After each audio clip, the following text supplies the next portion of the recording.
Ciao a tutti da Mirko, oggi vediamo gli Shin VR004, visori analogici a basso costo. Se volete acquistarli trovate il link in descrizione insieme ad un elenco di codici sconto. All'interno della confezione troviamo un manuale, un cavo USB, un cavo USB XT60, due antenne lineari ed un cavo AV. Per finire abbiamo il nostro visore, vediamo subito le specifiche tecniche. Il display è un IPS da 4.3 pollici. La risoluzione è da 800 x 480 pixel. La ricevente è da 40 canali, divisi nelle bande A, B, E, Fat Shark e Race Band. Abbiamo il DVR che supporta microSD fino a 32 GB. La batteria integrata è una 1S da 1200 mAh. La ricarica avviene tramite porta USB con un input abbastanza alto, da 5 a 23 volt. Nella parte superiore abbiamo gli ingressi per le antenne che sono di tipo RP-SMA. La cinghia elastica è collegata in 3 punti ed è abbastanza grossa, quindi garantisce una buona stabilità durante l'utilizzo. All'interno abbiamo una lente in posizione fissa che ci dà un ingrandimento del monitor di 3 volt. Qui abbiamo la gomma a piuma per il volto, anche se fa il suo lavoro mi dà l'impressione che sia un po' scadente. Sicuramente devo dire che è di qualità inferiore rispetto a quella di altri visori che ho avuto modo di provare.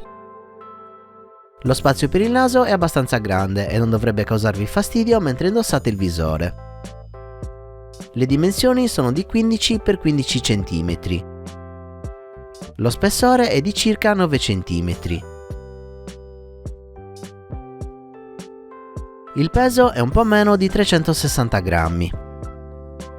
La particolarità di questo visore è di avere la parte anteriore estraibile, in modo da poterla usare come monitor FPV. Tiriamo leggermente verso l'alto e sfiliamo il display. Una volta estratto il monitor risulta essere molto compatto e ben realizzato, vediamolo nel dettaglio. Su questo lato abbiamo il tasto per registrare, quelli per cambiare banda e canale, qui abbiamo la scansione automatica della frequenza ed infine il tasto on che andrà premuto a lungo per accendere il dispositivo. Sull'altro lato abbiamo una porta AV, lo slot per inserire la microSD e la porta USB per ricaricare il dispositivo. Come abbiamo visto la tensione in ingresso può essere compresa tra 5 e 23 volt. Ed è proprio per questo motivo che ci viene dato questo cavo USB XT60. Grazie a questo cavo possiamo ricaricare la batteria direttamente sul campo con una delle nostre LiPo, volendo anche mentre stiamo usando il visore. Trovo questa caratteristica molto comoda e utile. Il manuale ci dice che possiamo usare il LiPo fino a 6 celle, tuttavia per stare un po' più tranquilli non andrei sopra le 4S. Apriamo il display per dare uno sguardo alla componentistica interna. Come vediamo è presente un solo modulo, questo significa che entrambe le antenne fanno riferimento alla stessa ricevente, in poche parole non si tratta di un sistema True Diversity. Questo fa sì che il raggio di ricezione sia più limitato rispetto a degli occhiali che hanno a disposizione un sistema True Diversity. Qui abbiamo una LiPo 1S, lo spazio è sufficiente per valutare un upgrade della batteria, purché sempre ad una cella.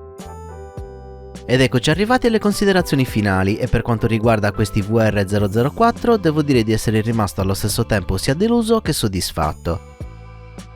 La cosa più importante da tenere in considerazione se state valutando di prendere questo visore è se vi serve o meno la caratteristica di avere il monitor estraibile.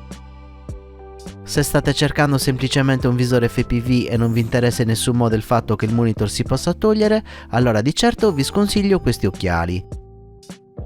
Allo stesso prezzo o poco più ci sono gli EV800DM che sono una scelta decisamente più valida in quanto hanno una risoluzione maggiore, la ricevente integrata è una True Diversity e sono molto più comodi e meno ingombranti.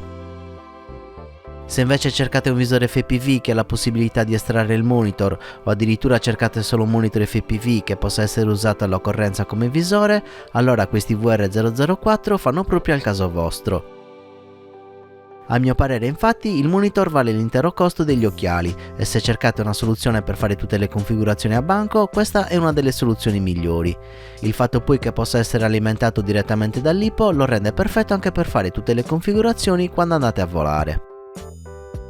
Come ho già detto invece, se cercate solo un visore FPV rivolgetevi ad altro perché c'è sicuramente di meglio.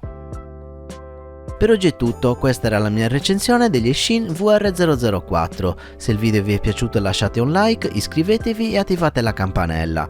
Per supportare il canale vi ricordo di acquistare sempre attraverso il link in descrizione o diventando miei patrons cliccando il link a fine video.